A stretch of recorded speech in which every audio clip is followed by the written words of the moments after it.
नमस्कार दोस्तों, स्वागत है आपका अपने YouTube channel target with Ahmed में। इस वीडियो में हम बात करने वाले हैं कि किस प्रकार आपको विस्तृत आवेदन पत्र भरना है, स्क्रूटनी फॉर्म भरना है।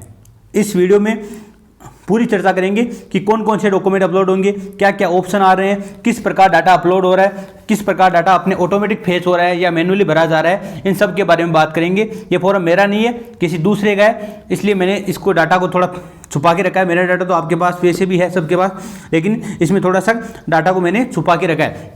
फिर भी आपको बताने की कोशिश करूंगा कि इसमें क्या क्या डिटेल आनी है। नाम पता छुपाया है, बाकी चीज़ें आपको हुबहू है। ये मैंने पास में बैठ के फॉर्म भरा है एकदम, तो आपके पूरी चीज़ें आपको एक एक चीज़ मैं बताऊंगा इस वीडियो में। कुछ विद्यार्थी इंतजार कर रहे थे कि सर आप वीडियो बना के डाल दो, उसके बाद हम फॉर्म भरेंगे, और बाकी कुछ विद्यार्थियों ने फॉर्म भर भी लिया होगा। तो आप समझने की कोशिश करना कि किस प्रकार फॉर्म भरना है। तो सबसे पहले आपको क्या करना है, सबसे पहले आपको जो भी आपकी SSO ID है, जो भी आपको SSO ID है उसको ओपन करना है, और SSO ID के अंदर रिक्वायरमेंट पोर्टल में जाना है। कौन से पोर्टल में जाना है? रिक्वायरमेंट पोर्टल में जाना है। और रिक्वायरमेंट पोर्टल में एक ऑप्शन आएगा डिटेल्ड कम स्क्रूटनी फॉर्म, उस पर आप क्लिक करोगे तो आपकी भर्ती के सामने अप्लाई नाउ का ऑप्शन आएगा, और अप्लाई नाउ करोगे तो उसमें आपके कुछ जो दिशा निर्देश दिखाई देंगे, उस PDF को आपको खोलनी है और उस दिशा निर्देश पढ़ना है। उसके बाद आपको क्लिक करना है, जो वो मांग रहा है उस पर टिक करके उसके बाद आप क्लिक करना। जैसे ही आप क्लिक करोगे तो सबसे पहले आपके पास जो फॉर्मेट खुलेगा वो आपका एप्लीकेंट डिटेल का फॉर्मेट खुलेगा। उसमें आपकी डिटेल्स भरी जाएगी कि किस प्रकार आपकी को नाम पता वगैरह, वो एप्लीकेंट की डिटेल भरी जाएगी। पहला फॉर्म यही खुलेगा। तो पहले सबसे पहले आपको बता देता हूँ कि इसमें ये संख्या ऑटोमेटिक आएगी, SSO ID वगैरह ऑटोमेटिक आएगी। यहाँ आपकी आएगी फोटो छिपी हुई, ये भी फोटो भी आपको अपलोड करनी है। फोटो आपको अपलोड करनी है, फोटो और साइन अपलोड करने हैं। तो यहाँ पे ऑटोमेटिक आपकी क्या आ जाएगी, फोटो आ जाएगी। ठीक है, सबसे पहले आपको क्या करना है, सबसे पहले आपको जो डिटेल भरनी है उसमें आपको भरना है, पहले बार तो भरना आपको रोल नंबर। आपके जो 3rd ग्रेड भर्ती परीक्षा हुई थी, जो रिट मेंस हुआ था, उसके जो रोल नंबर है वो आपको यहाँ पे भरने हैं। रोल नंबर क्या बने?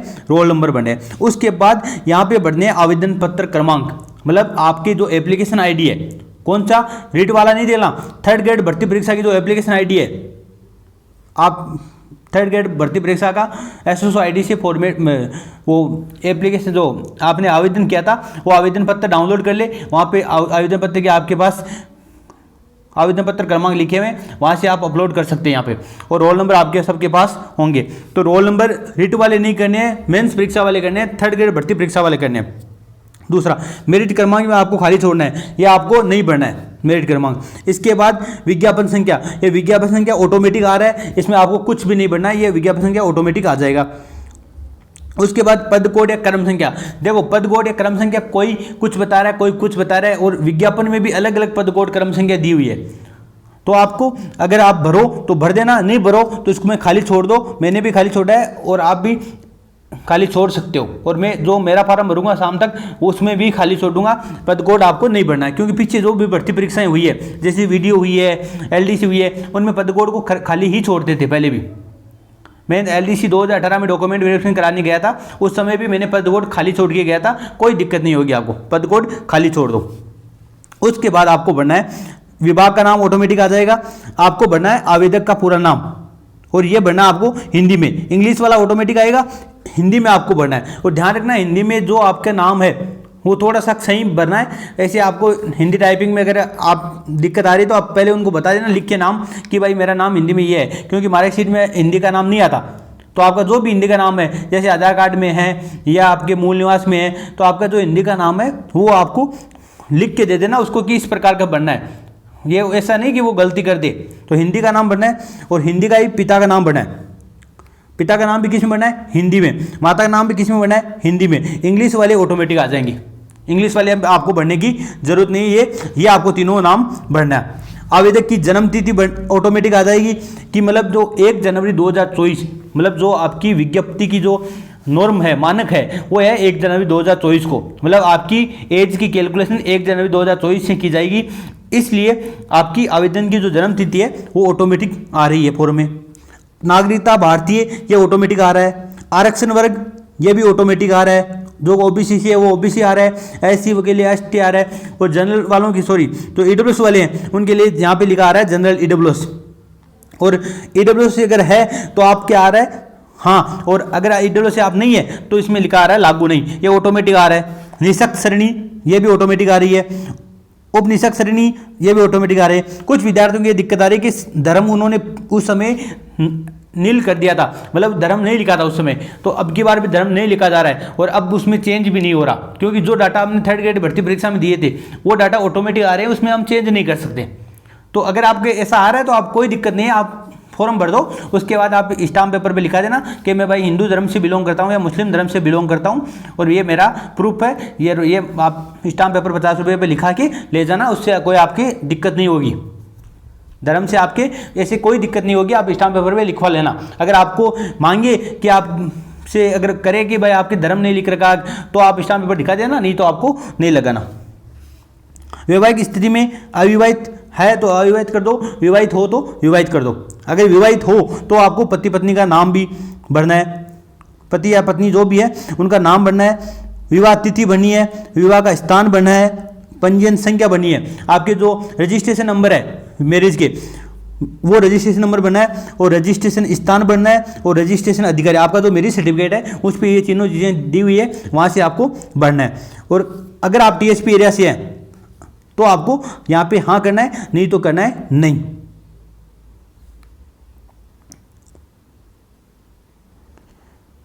एक इसमें लिखा है कि अनुसूचित क्षेत्र के निवासी है परंतु गैर अनुसूचित क्षेत्र के पद हेतु चयन चाहते हैं तो इसमें अपने तो लागू नहीं होगा, लेकिन अगर कोई ऐसा विद्यार्थी है जो टीएसपी क्षेत्र से आता है और नॉन टीएसपी में बी सिलेक्शन आता है तो आप भर सकते हो हाँ यहाँ पे। अनुसूचित संतान संख्या में आपके अगर आप विवाहित है और आपकी संतान है तो आप भर देना, नहीं तो नहीं भरना। उसके बाद आपको कुछ एड्रेस भरना है, पत्राचार का पता भरना है। इसमें आपको क्या भरना है, इसमें नॉर्मल सा आपके गांव का नाम भर देना या जैसे वीपीओ भर देना, विलेज पोस्ट ऑफिस भर देना, जो भी आपकी है वो भर देना, या आप अलग अलग भरो तो आप अलग भर देना। यहाँ पे विलेज भर देना, यहाँ पे पोस्ट भर देना। अगर आपकी पोस्ट ऑफिस अलग लग रही तो ये पत्राचार का है। पत्राचार का मतलब हो गया आपके जो भी ज्वाइनिंग लेटर या जो भी ऑफलाइन कागज वगैरह आएगा घर पे तो उसके लिए पत्राचार का पता है, तो उसमें आप वो डिटेल भरना जिससे आपके पता घर पे पहुंच सके। अगर आपके मान लो आपके नाम से गांव में 2 जने हैं तो आपको आपकी थोड़ी गली संख्या या गली नंबर या रोड का नंबर या जहाँ भी आपके पास में है कोई जगह इस प्रकार स्पेसिफाइड, तो आप वो संख्या भर देना, जिससे क्या हो अगला जो भी पोस्टमैन है उसको ये सुविधा रहे कि आप कौन सी आपको पहचानने में सुविधा रहे, इसलिए वो डिटेल आपको थोड़ी सी भर देना है। पते में रोजाना आप भरते हो वही पता भरना है। राज्य राजस्थान हो गया, जिला आपका जो भी है वो भर देना, शहर या गांव जो भी है वो भर देना और पिन कोड भर देना। फ़ोन नंबर भरने की जरूरी नहीं है, हो तो भर देना, नहीं तो रहने देना। स्थायी पता में भी वही डिटेल्स भर देना। अगर आपका स्थायी पता अलग है तो आप अलग भर देना।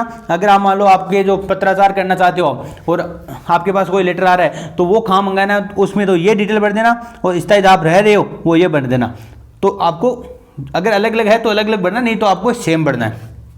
उसके बाद आपके विशेष श्रेणी में अगर आप भूतपूर्व सैनिक हैं तो हाँ करना है, नहीं तो नहीं करना है। क्या आप एनसीसी कैडेट है, अगर हो तो हाँ कर देना, नहीं तो नहीं करना है। क्या आप उत्कृष्ट खिलाड़ी है, अगर स्पोर्ट्स सर्टिफिकेट आपके पास है तो आपको हाँ करना, नहीं तो नहीं करना। क्या आप मौजूदा राज्य सरकार के कर्मचारी है, अगर आपके राज्य सरकार के आप कर्मचारी है तो आपको यहाँ पे हाँ करना है, नहीं तो नहीं करना। क्या आप पंचायत राज या सार्वजनिक निगम के कर्मचारी है, तो अगर हो तो हाँ कर देना, नहीं तो नहीं कर देना। क्या आप विभागीय कर्मचारी है, क्या आप अराजपत्रित कर्मचारी है, क्या आप मंत्रालय कर्मचारी, अगर आपके ऐसे कुछ आपके कर्मचारी वगैरह हो, आप कहीं भी राज्य की सेवा में हो या कोई कर्मचारी है मंत्रालय कर्मचारी है या कोई अराजपत्रित अधिकारी है या कोई पंचायती राज कर्मचारी है, तो अगर है तो भर देना, नहीं तो आपको नहीं करना है सब में।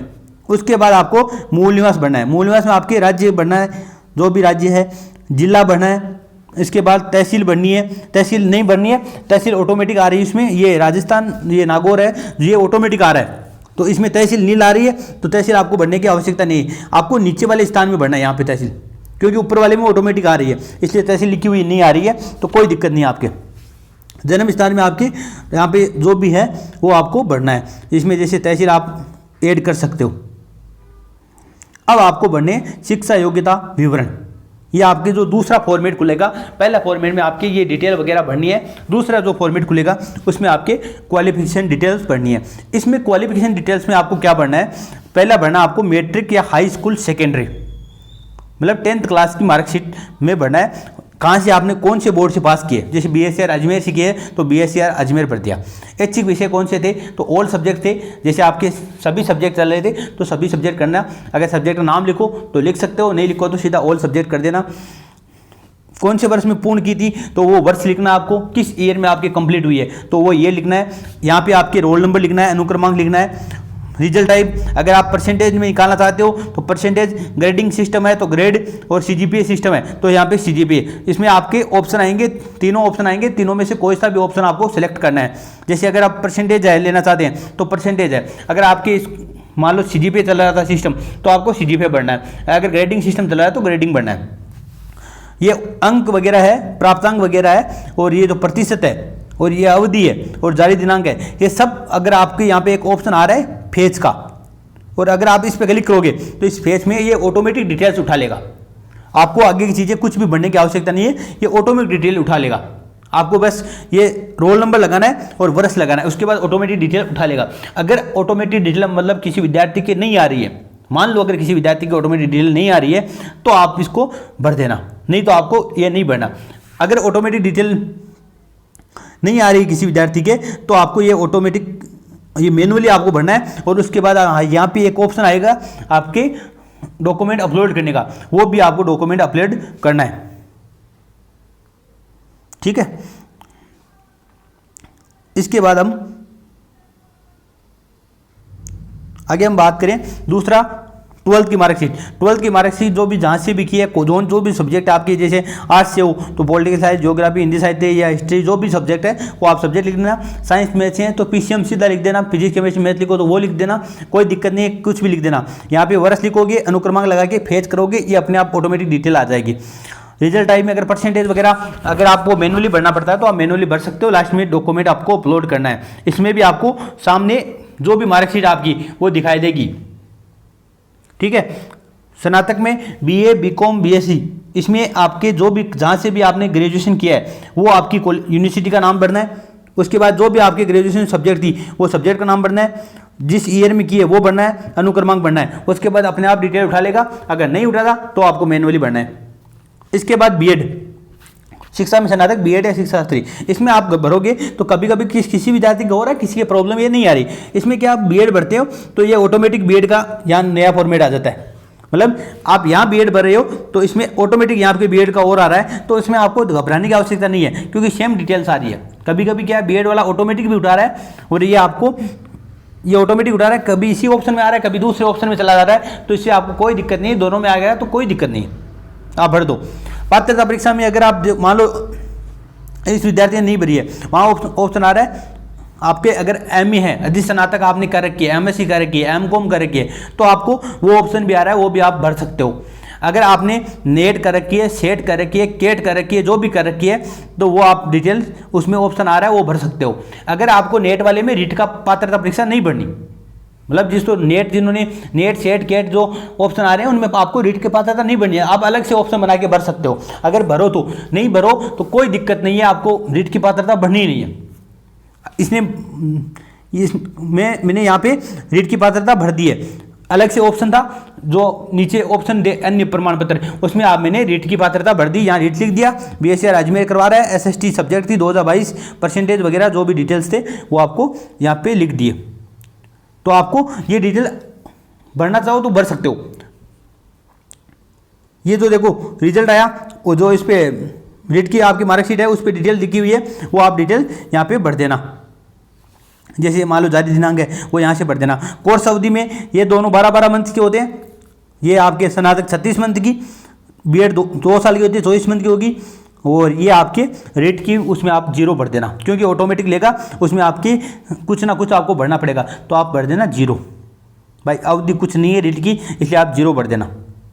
ठीक है, ये डिटेल आपको इसमें इस प्रकार भरनी है। रेट के अपने आप नहीं उठा रहा, रेट को आपको नेट केट सेट में नहीं भरना, आपको अलग से ऑप्शन में भर देना है, क्योंकि नेट केट सेट वाले में डिटेल्स में आपको नहीं भरनी है, अलग से भरना है। अगर नहीं भी भरो तो कोई आपको बाहर नहीं करेगा, ये आपको, क्योंकि उन्होंने मांगा ही नहीं रेट का प्रमाण पत्र, हम अपने आप लगा रहे हैं तो कोई दिक्कत नहीं।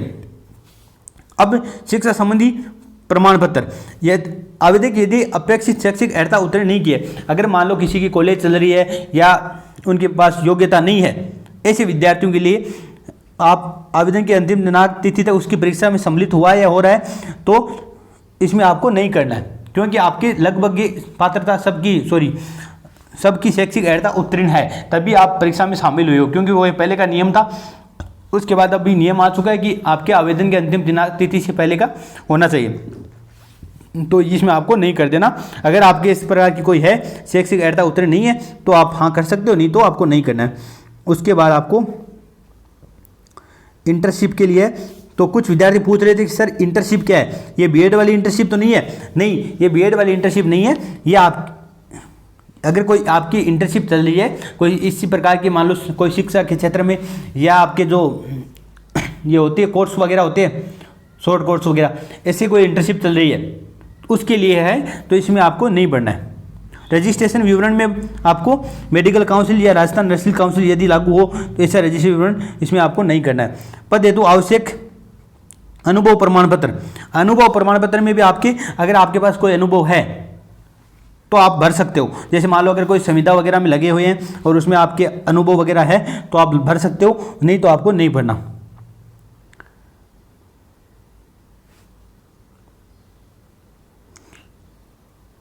इसके बाद आपको चयन करने के मापदंड में छूट हेतु प्रमाण पत्र, अगर आपकी मान लो एज अधिकतम आयु सीमा से ऊपर है और आप अधिकतम आयु सीमा में छूट चाहते हो तो आपको प्रमाण सहित संबंध प्रावधान उल्लेख करें जिसके अंदर आप आयु सीमा छूट प्राप्त करने के अधिकारी है, तो इसमें आपको हाँ करना है, नहीं तो आपको नहीं करना। अगर आपने आयु सीमा में छूट ली है तो यहाँ पे हाँ करना, नहीं तो नहीं करना। इसके अलावा अगर आपको इस जो भर्ती परीक्षा है इसके प्रति कोई योग्यता, अनुभव, पुरस्कार, पदक या विजय चिन्ह प्राप्त किया हुआ है तो यहाँ पे हाँ कर देना, नहीं तो नहीं कर देना। ऐसा कोई शोध किया हो या कोई पुस्तक या शोध प्रकाशित है जो इस पद के लिए चयन में सहायक है, मतलब आपने ऐसा कुछ किया है जो रेट के लिए कुछ शोध किया हुआ और हो, तो ऐसा हो तो नहीं कर देना, हाँ नहीं तो नहीं करना है, आपको नहीं करना नॉर्मली, ठीक है। बहिष्कृत, क्या आपने कभी आयोग ने आपको डिबार किया है? अगर जो रिट 2021 जो हुई थी, जो रद्द हो गई थी, उसमें अगर किसी विद्यार्थी को डिबार किया हुआ है या बाहर किया हुआ है, किसी भर्ती परीक्षा में भी बाहर किया हुआ है, जैसे मान लो सेकंड ग्रेड में बाहर किया हुआ है कुछ विद्यार्थियों को, या किसी भी भर्ती परीक्षा में अगर कोई विद्यार्थी बाहर हुआ है तो उसको आपको यहाँ पे लिखना है। अगर आप बाहर किए हुए तो हाँ करना है यहाँ पे, नहीं तो आपको बाहर नहीं किया हुआ है तो आपको नहीं करना है। इसके बाद आपको चेकलिस्ट भरनी है। इस चेकलिस्ट में देखो ये शैक्षणिक योग्यता वाली चेकलिस्ट भरना अनिवार्य है, ये आपको भरना अनिवार्य है, इसमें आपको सभी भरना है। तो अभ्यर्थी की अनिवार्य शैक्षिक योग्यता विज्ञप्ति में निर्धारित योग्यता के सर्वथा अनुरूप है या उससे भिन्न किंतु समकक्ष है, मतलब जो शैक्षणिक योग्यता है वो जो विज्ञप्ति में दी गई थी, जो विज्ञप्ति में बताई गई थी योग्यता, उसके समकक्ष है या सर्वथा अनुरूप है या उसके भिन्न किंतु समकक्ष है, मतलब उसके बराबर या उससे भिन्न है। तो अगर आपके सर्वथा अनुरूप है तो सर्वथा अनुरूप भर देना, लेकिन उससे भिन्न है और उसके समकक्ष है तो आपको वो भरना है। अभ्यर्थी ने आवेदन की अंतिम तिथि की अनिवार्य शैक्षणिक योग्यता प्राप्त कर ली थी या उसके बाद प्राप्त की, आवेदन की अंतिम तिथि जो 19 जनवरी 2022 तक आपका जो शैक्षिक अर्हता थी वो प्राप्त कर ली थी, तो आपको यहाँ पे आवेदन की अंतिम तिथि तक प्राप्त लिखना है, नहीं तो लिखना आवेदन की अंतिम तिथि प्राप्त नहीं। यदि अभ्यर्थी द्वारा आवेदन के समय अनिवार्य शैक्षणिक योग्यता में उत्तीर्णता प्राप्त नहीं की गई तो क्या अभ्यर्थी आवेदन की तिथि तक उस परीक्षा के अंतिम वर्षीय पाठ्यक्रम परीक्षा में सम्मिलित हो चुका था? अगर आप सम्मिलित हो चुके थे तो आपको हाँ करना है, नहीं तो नहीं करना। देखो ये कोई ऑफलाइन डिटेल्स थी, इन्होंने ऑटोमेटिक उठाई है, तो ये डिटेल्स आपको भरना है, तो आप इसमें भर देना अंतिम वर्ष के पाठ्यक्रम परीक्षा में सम्मिलित। क्या अभ्यर्थी द्वारा अनिवार्य शैक्षणिक योग्यता आयोग की परीक्षा की तिथि तक उत्तीर्ण कर ली गई थी? तो उत्तीर्ण कर ली गई थी। केवल साक्षरता के अंक से चाहिए कि स्थिति में क्या अभ्यर्थी अनिवार्य शैक्षणिक योग्यता साक्षरता तिथि तक उत्तीर्ण है? तो उत्तीर्ण है। इस प्रकार आपको भरनी है। इसमें आपको, क्योंकि आपके सबके पास डिग्री या आपके सबके पास मार्कशीट या शैक्षणिक योग्यता है, तभी आपने एग्ज़ाम क्वालिफाई किया है और तभी आपने एग्ज़ाम में आप अपेयर हो रहे हो, डॉक्यूमेंटेशन के लिए अपेयर हो रहे हो। तो आपको जो आपके पास डिटेल है और आपने शैक्षिक योग्यता है आपके पास, तो इसमें आपको इस प्रकार से भरना है। अगर कोई आपके पास शैक्षिक योग्यता नहीं है तो आप इसमें ऑप्शन में चेंज कर सकते हो पढ़ के आराम से। श्रेणी या वर्ग में क्या बनना है? तो अभ्यर्थी आवेदन व प्रवेश पत्र पर अंकित अपनी श्रेणी में है या उसे भिन्न श्रेणी में। तो जो प्रवेश पत्र या जो आवेदन है, अगर आप उसी श्रेणी में तो उसी श्रेणी में लिखना है। अगर आप उस श्रेणी में नहीं है, आवेदन पत्र में आपने श्रेणी गलत भर दी और अब आप दूसरी श्रेणी में हो, तो आपको उसी श्रेणी में नहीं लिखना है। यदि अभ्यर्थी आरक्षित श्रेणी का है और अब आवेदन की तिथि से पूर्व अपने आरक्षित श्रेणी में आ चुका था या उसके बाद सम्मिलित हुआ था, तो अगर आप ओबीसी कैटेगरी में हो और आप आवेदन करने से पहले ही ओबीसी कैटेगरी में थे या उसके बाद सम्मिलित हुए थे, ये आपको भरना है। तो अगर आप आवेदन करने की अंतिम तिथि से पहले आ चुके थे तो उसमें लिखना आवेदन की तिथि से पूर्व है, नहीं तो आपको लिखना आवेदन की तिथि के पश्चात या उपरांत। यदि अभ्यर्थी आरक्षित श्रेणी का है तो क्या उसने राजस्थान का मूल निवास होने का साक्ष्य प्रस्तुत किया है, तो बिल्कुल राजस्थान का मूल निवासी है। अगर नहीं है तो आपको नहीं लिखना है। टीएसपी एरिया के निवास संबंधी, तो ये टीएसपी से है तो हाँ करना है, नहीं तो आपको नहीं करना है। यदि अभ्यर्थी आरक्षित श्रेणी का है किंतु उसका जन्म राज्य से बाहर हुआ है तो क्या उसने अपने मूल राज्य में उसी आरक्षित श्रेणी में होने का साक्ष्य प्रस्तुत किया है, तो आपको कुछ नहीं बढ़ना है, इसमें खाली छोड़ देना आपको।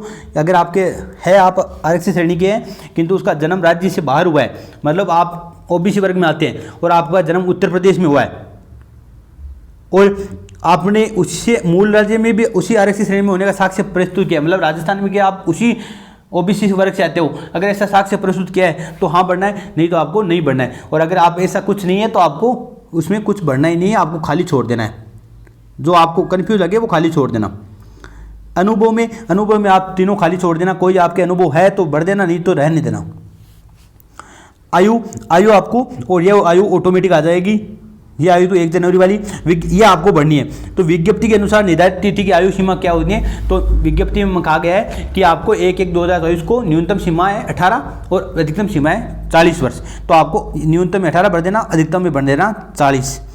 उसके बाद ये आपको अधिकतम आयु में दे छूट का है। अगर आपने छूट ली है तो आपको यहाँ पे जो भी आपकी जिस भी कैटेगरी में आपने छूट ली है, जैसे मान लो आप ओबीसी, एससी, एसटी से छूट ले रहे हो 5 वर्ष की, तो आपको हाँ करना है यहाँ पे। अगर आप अनुसूचित जाति जनजाति में पिछड़ा वर्ग की महिला है और 10 वर्ष में इसकी छूट ले रहे हो, कितने भी वर्ष की छूट ले रहे हो तो यहाँ पे हाँ करना है। सामान्य वर्ग की महिला है और 5 वर्ष की छूट ले रही है तो हाँ करना है। विधवा एवं विच्छिन्न महिला है और कोई अधिकतम आयु सीमा लागू नहीं है इनमें, तो ये अगर आप छूट ले रहे हो 40 वर्ष से ऊपर हो तो ये आपको हाँ करना है। निःशक्त जन है, छूट ले रहे हो तो हाँ करना है। मतलब अगर आपने किसी भी कैटेगरी में छूट ली है तो लेना है, हाँ करना है। अगर आप 40 से नीचे हो और आपने कोई छूट नहीं ली है तो आपको इसमें नहीं जो लिखा हुआ है वही रहने देना, कोई हाँ नहीं बढ़ना। ये नहीं ऑटोमेटिक आ रहा है, इसमें से आपको किसी में भी हाँ नहीं करना, ठीक है। उसके बाद आगे संलग्न सूची में जो आपके 6 नंबर जो पेज खुलेगा उसमें आपकी ये डिटेल्स मांगेंगे, उपाधि मांगेंगे, डिग्री मांगेंगे या प्रोविजनल सर्टिफिकेट या प्रमाण पत्र मांगेंगे। इसमें देखो मूल निवास और जो जाति प्रमाण पत्र है ये दोनों डिटेल्स है वो ऑटोमेटिक फेच हो रही है। तो अगर टोकन नंबर लगाओगे तो ऑटोमेटिक फेच हो रही है। कुछ विद्यार्थियों के मान लो अगर मूल निवास प्रमाण पत्र पुराना बना हुआ है तो उसको आपको मैनुअली भरना है और उनका अपलोड भी करना डॉक्यूमेंट, ठीक है। अब देखो यहाँ पे पहले में है उपाधि प्रमाण पत्र, मैट्रिक या हाई स्कूल का। 1 मिनट मैं चेक लेता हूँ ऊपर का, हाँ ये हो गया। या ये संलग्न अभिलेख विवरण है, उसमें आपको उपाधि या डिग्री बढ़नी है। तो जो 2010 से पहले के विद्यार्थी हैं उनके पास अंक तालिका अलग है 10th क्लास की और 12th क्लास की, और डिग्री अलग है या प्रमाण पत्र उनके पास अलग है। तो आपको उन विद्यार्थियों को आपको यहाँ पे प्रमाण पत्र या डिग्री बढ़ना है। और जो विद्यार्थी 2010 के बाद 10th या 12th किए उन विद्यार्थियों के पास वही तो अंक तालिका है और वही डिग्री है। तो इसमें आपको क्या बढ़ना है, इसमें आपको पहले तो जो भी आपकी डिग्री है या जो भी आपके पास अंक तालिका है, कौन सी अंक तालिका कौन सी लेनी है, 10th क्लास की। अंक तालिका कौन सी लेनी है, 12th क्लास की। अगर आपके पास डिग्री नहीं है तो 10th और 12th की अंक तालिका लेना।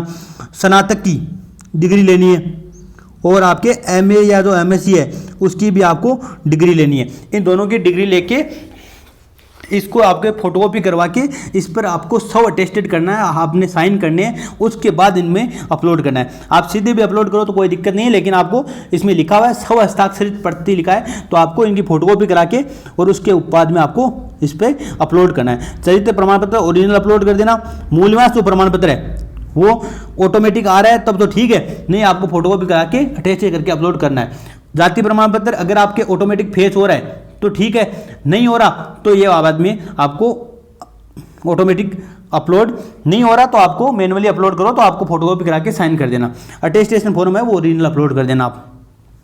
तो इसमें देखो उपाधि में आपको जारी क्रमांक जो सीरियल नंबर है वो बढ़ने और जारी दिनांक बढ़नी है, मतलब ये इश्यू डेट या जारी क्रमांक जो भी है इसमें इश्यू डेट बननी है।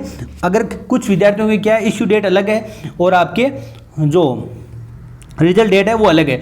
तो आपके इश्यू डेट लिखी हुई है तो आपको इश्यू डेट लिखनी है। अगर आपके पास इश्यू डेट नहीं है तो आपको रिजल्ट डेट ही इश्यू डेट होती है मार्कशीट पे। किसी मार्कशीट पे 2 डेट आ रही है, किसी पर 1 आ रही है। कुछ विद्यार्थी भेज देते हैं सर हमारी इश्यू डेट अलग है, रिजल्ट डेट अलग है, तो आपको इश्यू डेट लिखनी है। और अगर आपके पास रिजल्ट डेट इश्यू डेट नहीं है तो आपको रिजल्ट डेट लिखनी है, ये ध्यान रखना। तो जारी क्रमांक बढ़ना है, यहाँ पे जारी दिनांक बढ़नी है। संलग्न संख्या में आपको 1 2 3 4 5 6 7 जैसे जैसे आपको जो एमए का अगर आप नहीं भर रहे हो तो आप उसमें छोड़ देना, एनओसी आप नहीं भर रहे हो तो छोड़ देना। देखो इसमें 2 ऑप्शन और आएंगे, एक तो आ रहा है एनओसी का ऑप्शन आ रहा है, एक आपके एमए या एमएससी का ऑप्शन आ रहा है, और एक आ रहा है अन्य।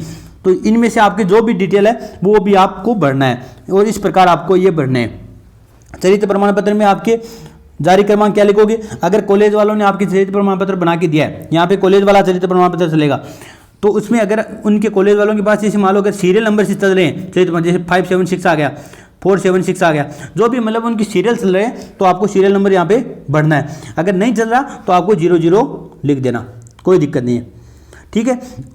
अब चरित्र प्रमाण पत्र आपको जिस डेट को चरित्र प्रमाण पत्र बना के दिया गया था उस डेट का आपको चरित्र की डेट लिखनी है। मूल्यवान प्रमाण पत्र में आपको यहाँ पे जारी क्रमांक में आप टोकन नंबर भरोगे और उसके बाद फेच करोगे तो ऑटोमेटिक डिटेल फेच हो जाएगी। जाति प्रमाण पत्र में आपके अगर आप जो भी जाति प्रमाण पत्र आपके उसमें भी आपके जो जारी क्रमांक भरोगे और डिटेल फेच करोगे तो वो ऑटोमेटिक डिटेल फेच हो जाएगी। अगर नहीं हो रही तो आपको मैनुअली भरना है। अटेस्टेशन फॉर्म, जो भी आपने अटेस्टेशन फॉर्म मैंने पहले बता रखा है पीछे वीडियो में कि किस प्रकार अटेस्टेशन फॉर्म भरना है और किस प्रकार साइन और सील करवाने हैं, वो अगर करवा रखे हैं और जिस डेट को करवाए हैं वो आपकी जारी दिनांक हो जाएगी। जारी क्रमांक में आप 00 कर देना और उसके बाद आपको ये 1 2 3 4 5 6 संलग्न संख्या लगा देना और इस प्रकार आपको ये अपलोड करने हैं डॉक्यूमेंट। ये ऑटोमेटिक हो रहे हैं तो ठीक है, ऑटोमेटिक नहीं हो रहे तो आपको अपलोड करने हैं। देखो जो डाटा नया है सरकार के पास उनको सरकार डिजिटल डाटा में संग्रहित कर रही है और वो डिजिटल डाटा ऑटोमेटिक उठा रहा है, लेकिन पुरानी जो डाटा है वो अभी तक सरकार ऑटोमेटिक नहीं कर पाई सभी डाटा को, इसलिए वो आपको मैनुअली अपलोड करने पड़ेंगे।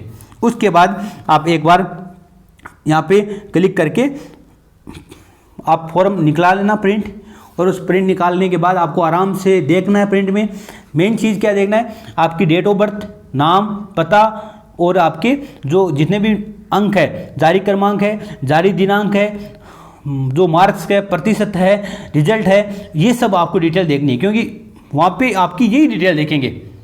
आप बाकी चीज़ें ना भी हो, कोई गलती भी होगी तो कोई दिक्कत नहीं है, बाकी ये चीज़ें मेन चीज़ें जो है वो आपको देखनी है। क्रमांक क्या है वो जरूरी है आपको देखना, मार्कशीट का, आपकी मार्कशीट की डेट क्या है, इश्यू डेट क्या है वो आपको देखना जरूरी है। ये आपकी जो जारी दिनांक है, जारी क्रमांक है, ये देखना जरूरी है।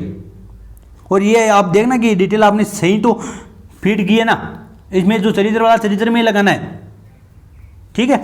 तो ये आपको भरने हैं। और यहाँ पे ध्यान रखना उपाधि या डिग्री है तो आपके पास डिग्री के ही नंबर लगाने हैं, मार्कशीट के नहीं लगाने। जारी क्रमांक डिग्री के अलग से आएंगे, तो ये आपको ध्यान में रखना है।